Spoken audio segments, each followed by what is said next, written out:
ንገሪው ቃል ንገሪው። እሺ እነግርሃለሁ። ራሴን እየወቀስኩ ጨርቄን ጥዬ ላብድ ነው። ወይኔ ጉዴ! ምን አይነት ሰው ነው? ማንን ነው የገደለው? ወይኔ ይሄማ ለእኔም አይመለስም። ጀኔ መጣሽ? አይ አሁን ነው የመጣው። አጎቴ ነው ለአንቺ እንዳልነግርሽ ቃል ያስገባኝ። ግን ደግሞ ከዚህ በላይ ልደብቅሽ አልፈልግም። አንቺን ስለደበቅኩኝ ውስጤ ሰላም አጥቶ እየተጨነቀ ነው። ጉዳት ነው። ልጄን የምታንቂያት ዝም በይ። እሷ የኔ ልጅ ናት። የኔ ልጅ የኔ ብቻ። እጅግ አጓጊ፣ እጅግ ልብ አንጠልጣይ፣ እጅግ ተወዳጅ የሆነው አደራ ዛሬም አጓጊና ልብ አንጠልጣይነቱን ቀጥሏል። ሰላም የተከበራችሁና የተወደዳችሁ ውድ ቤተሰቦቼ በያላችሁበት ሰላማችሁ ይብዛ። ፕሊስ ለቤት አዲስ የሆናችሁ ደጎም አድርጉ። ቪዲዮውን ጀምሩት፣ ላይክ በማድረግ ጀምሩ። የሚገርምና የሚደንቅ ነገር እየተፈጠረ ነው። በስተመጨረሻም እውነቱ ቀስ እያለ እየወጣ ነው። አቶ በኃይሉ ውርደቱ ሊከናነብ ጫፍ ላይ ደርሷል። መውጫ ቀዳዳ አጥቷል። ዶክተሩን ምንም ላደርገው አልችልም። ማገት፣ መጉዳት፣ የሆነ ነገር ጥቃት ማድረስ አልችልም። ምክንያቱም ሰላም በዚህን ያህል ልክ ተጠራጥራኛለች። ስለዚህ ዶክተሩ አንድ ነገር ሆነ ማለት እኔ ነኝ የመጀመሪያ ተጠርጣሪ። ግን ምን ላድርግ በማለት ከባድ ጭንቀት ውስጥ ገብቷል። ወይዘሮ ሰላም የመጨረሻ ውሳኔዋን ወስናለች። ውጤቱ እስከሚመጣ እናትና ልጅ አይደለንም፣ ኖርማን አንድ ቤት እንደሚኖር ሰው ነው በማለት ቃልን አስጠንቅቃታለች። ቃል አሁን በድንጋጤ የምትይዘው የሚጨብጠው አታ ዳግም በኃይሉን እንደወጋው በኃይሉ ዳግምና እናቱ እንደለያየ ብዙ ሚስጥሮችን እያወጣች ነው። ይህ ማለት ይህ የምርመራ ውጤት ብዙ መዘዝና ብዙ ሚስጥር ያወጣል ደግሞ እርግጠኛ ነኝ ያለችው ወይዘሮ ሰላም እውነትም በድንጋጤ በመብረክረክ ብዙ ነገሮችን እያወጣ ነው። የወይዘሮ ገነት ጎረቤት አቶ በኃይሉ ሳሚን ጨርሱት ግደሉ ሲል በደንብ ጥንቅቅ አድርጋ ሰምታለች።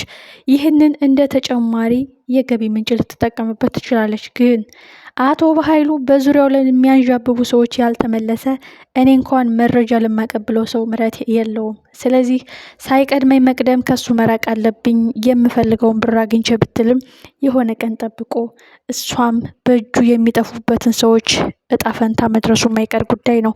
አንዳንድ ጊዜ ብር ይጠቅመናል እያን የነፍሳችን መጥፊያ የሚሆንበት አጋጣሚ አለ። ለዚህም ብዙ የምናያቸው አሉ። ቃል እንደ ምሳሌ መውሰድ እንችላለን። እበላለሁ ብላ ልትበላ ነው። ብዙ ነገሮችን ስህተት እየሰራች ነው። አቶ በኃይሉ ሚስጥሩን እየዘረገፈችለት ነው። አሁን ግን ለዳግም እውነት የብሌንና ሰላም ናት? እባክህን ዳግም ከጎኔ እንድትርቅ አልፈልግም። አቶ በኃይሉ አሁን እኔን ጉድጓድ ማስገባት ይፈልጋል። እኔ ግን ሳይቀድመኝ መቅደም እፈልጋለሁ። ምክንያቱም የኔ ጥፋት እሺ ብዬ በራይ ነገር ተስማምቼ መምጣቴ ነው። የኔ ጥፋት ብሌን የሰላም ልጅ እንደሆነች እያወቅኩኝ ብሌንን ማሰቃየቴ ነው። ስለዚህ የሰላምን የይቅርታ ልብና የብሌንን የይቅርታ ልብ ለማግኘት እናትና ልጅን አገናኝቼ ቢያንስ ከወንጀል ነፃ የመሆኑበት አጋጣሚ ይፈጠራል። አቶ በኃይሉን ግን ማዋረድና ማጋለጥ እፈልጋለሁ። በእርግጥ ብዙ ጊዜ ሰላምን እንድገላት ይጎተጉተኛል፣ ነገሮች አልሳኩለት ብሎ ነው እንጂ አሁንም ቀን እየቆጠረ ነው ብላ ለዳግም ትነግረዋለችን ወይስ? ምክንያቱም ብሌንና ቃል ተፋጠዋል። ቃል ከአንደበቷ ሰላም ናት እናቷ ብላ ለማውጣት፣ ብሌን ደግሞ ማን ናት እናቴ የሚለውን ቃል ለመስማት ሁሉም በጉጉት ላይ ናቸው። በጣም አሳዛኝና ልብ አንጠልጣይ ነው። በዚህ ላይ ዳግም አሁን ጥሩ ውሳኔ ወስኗል። ምክንያቱም የኔን የይቅርታ ልብ ልታገኝ የምትችይው እኔ በኃይሉ እንደወጋውን ለሰላም በመናገርሽ አዝኜብሻለሁ። ግን በቀጥታ ልጠይቅሽ፣ ፍቅራችን እንዲጸና ዘለቄታ ህይወት እንዲኖረን ከፈለግሽ የብሌን እናት ንገሪኝ ማለቱ በጣም አሪፍ ነው። ምክንያቱም ቃል አሁን በዙሪያ ያሉ ሰዎች እንዳለ እየሸሿን ነው። አንደኛ በኃይሉ ሚስጥር እያወጣችበት ስለሆነ እሷን መጉዳቱ የማይቀር ነው። ሳሚም እንደዚሁ። ስለዚህ ያላት አማራጭ ከዳግም ጋር ተጠግታ ዳግምን በእጇ አስገብታ እሷ እንዳሰበችው እንደ ህልሟ ከሆነ ነገሩን እንትር ማለት ነው እና የምትፈልገው ትነግረዋለች። ግን ብዙዎቻችን የጠረጠር ነው ብሌን ተደብቃ እየሰማች ስለሆነ ወይዘሮ ሰላም ምን ትሰሪያለሽ ብሌን ብላ ከውጭ በኩል ከጠራቻት የሆነ ድምፅ ከሰሙ ኦልሬዲ ቃል የተቀነባበረ ሚስጥር ለማውጣት የሚያደርጉት ድራማ በዳግምና በብሌን መሀል የተደረገ ሴራ እንደሆነ ይገባትና መናገሯን ትተዋለች የሚል ግምት አለኝ። ተናገረችም አልተናገረችም ዞሮ ዶክተሩ ውጤቱን ከማውጣቱ በፊት ቢያንስ ብሌን እናቷ እንደሆነች ማወቅ አለባት። ሜቢ ዶክተሩ እንኳን ውጤቱን ይዞ መጥቶ ሰላምን የሆነ ነገር ሊያረጓት ይችላሉ፣ ውጤቱን የሆነ ነገር ሊያረጉት ይችላሉ። እና በጣም ያሳዝናል፣ በጣምም ልብ ይሰብራል። አቶ በኃይለውን ከዚህ አጣብቂኝ ውስጥ ለመውጣት የማያደርገው ጥረት የለም። እንግዲህ ሳሚንም ግደሉት ብሎ እንግዲህ ጉዳት እንዲደርስበት አድርጓል። ሜቢ የሆነ እርዳታ ቶሎ ካልተሰጠው ህይወቱ ሊያልፍ ይችላል፣ ከባድ ጉዳት ሊደርሰው ይችላል። በራስ ቅሉ ውስጥ የደም መፍሰስ ገጥሞትም ሌላ ኬዝ ሊመጣበት ይችላል እና አቶ በኃይሉ በቃ እሱን ነፃ ለማድረግ የማያደርገው እርምጃ የለም። በጣም ያሳዝናል ሳሚ። በጣም ምን አለበት ብሌን፣ እኔ ለዘመናት ናፍቄሻለሁ፣ አፍቅሬሻለሁኝ። እባክሽን ስሜት መደበቅ አልችልም። በአንቺ የመጣብኝ የበፊቱ መጥፎነቴን ትመልሽብኛለሽ፣ ግን ተረጅኝና ደስ የሚል ህይወት እንኖር እያላት ነው እንግዲህ። ብሌን አሻፈረኝ፣ የምወደውና የማፈቅረው አለ ብላ እንግዲህ ስትነግረው ሳሚ በጣም ተበሳጭቷል። ይህ ማለት በንዴት እናቷንም ላይ ነግራት ይችላል። እንደገና ደግሞ እንደውም ብሌንን በግድ የኔ ትሆኛለች በማለት ሊያግታት ይችላል ማለት ነው። ስለዚህ በጣም ከባድ ነገር ነው የሚፈጠረው ካሁን በኋላ ያሉት ነገሮች። ትልቁ ጉዳይ ግን የአቶ በኃይሉን የተደበቀ ብዙ ነገሮችን የሚያውቀው ሳሚ ጉዳት እንዳይደርስበት፣ ቢደርስበትም እንኳን በጣም ለከፍተኛ ችግር የሚያደርሰው አደጋ እንደማይሆን ተስፋ እናደርጋለን። አቶ በኃይሉ ግን እስከዚህ ጥግ ድረስ ነው ሄደው።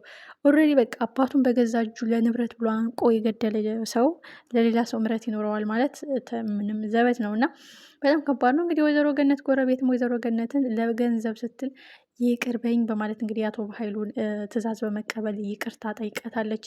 ወይዘሮ ገነትም ይቅርታዋን ተቀብላ እንደ ኖርማን ጓደኛ እየቀጠሉ ነው። እሷ ግን የተደበቀውን ፋይል የተደበቀውን ዶክሜንት ለመውሰድና ተጨማሪ ገንዘብ ምንጭ ለማግኘት ነው።